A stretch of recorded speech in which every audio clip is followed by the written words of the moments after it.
Hi guys, welcome to the Julie's kitchen. ఈరోజు మన కిచెన్లో పీతల్ని ఎలా చేసుకోవాలో చూపిస్తాను. ఇక్కడ 2 స్పూన్స్ ఆయిల్ని వేసుకోండి. వేసి దాంట్లో 2 దాల్చిని, బిర్యానీ ఆకు 1, ఇలాచి 2 వేసి బాగా కలుపుకోండి. తర్వాత మీడియం సైజులో కట్ చేసుకున్న ఉల్లిపాయలు 2, పచ్చిమిర్చి ఒక 4 కట్ చేసుకొని బాగా వేపుకోండి. కొద్దిగా సాఫ్ట్గా అయ్యేంత వరకు వేపుకున్నాక అల్లం వెల్లుల్లి పేస్ట్ 1 స్పూన్ వేసుకోండి. వేసి బాగా కలుపుకోండి. పచ్చివాసన పోయేంత వరకు బాగా కలుపుకోండి.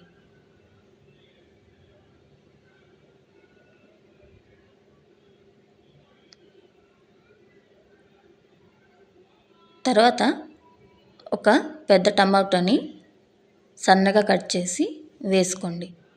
వేసి కొద్దిగా ఒక 1 మినిట్ అయ్యాక సాల్ట్ని 1 స్పూన్ వేసి బాగా కలుపుకోండి. సో దానివల్ల మనకి టమాటో బాగా మగ్గిపోతుంది. చూసారా, ఇలాగా బాగా మగ్గేంత వరకు బాగా వేపుకోండి. తర్వాత 1 స్పూన్ పసుపు, 2 స్పూన్స్ కారం, 1 స్పూన్ గరం మసాలా, ధనియా పౌడర్,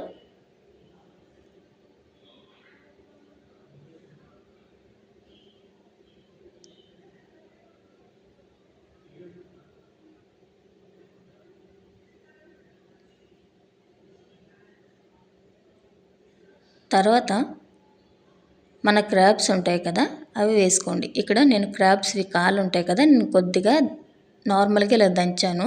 సో దానివల్ల ఏమవుతుందంటే దాంట్లో ఉన్న ఫ్లేవర్ మొత్తం క్రాబ్స్లోనికి వెళ్తుంది. బాగా కలుపుకోండి. కలిపి ఒక 2 మినిట్స్ తర్వాత అవి కొద్దిగా గోల్డెన్ కలర్ వచ్చేంత వరకు బాగా కింద నుండి కలుపుకోండి. తర్వాత ఒక నిమ్మకాయ సైజ్ అంత చింతపండుని తీసుకొని దాంట్లో రసాన్ని వేసుకోండి. వేసి బాగా కలిపి మూత పెట్టేయండి. మూత పెట్టి లో టు మీడియం ఫ్లేమ్లో బాగా వేగించుకున్నాక ఇక్కడ చూసారా, మనం వేసుకున్న రసము ఎలాగైందో అంతవరకు ఉంచితే చాలు. ఇంతలోనే మనకు ఉప్పు అవన్నీ సరిపోయా లేదా చూసుకోండి. నాకు ఇక్కడ చాలలేదు, సో ఇక్కడ నేను కొద్దిగా ఉప్పు వేసుకుంటున్నాను.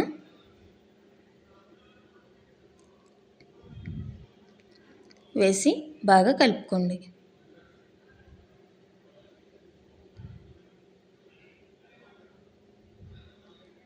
తర్వాత చికెన్ మసాలా 1 స్పూన్, ధనియా పౌడర్ 1 స్పూన్ వేసి బాగా కలుపుకోండి.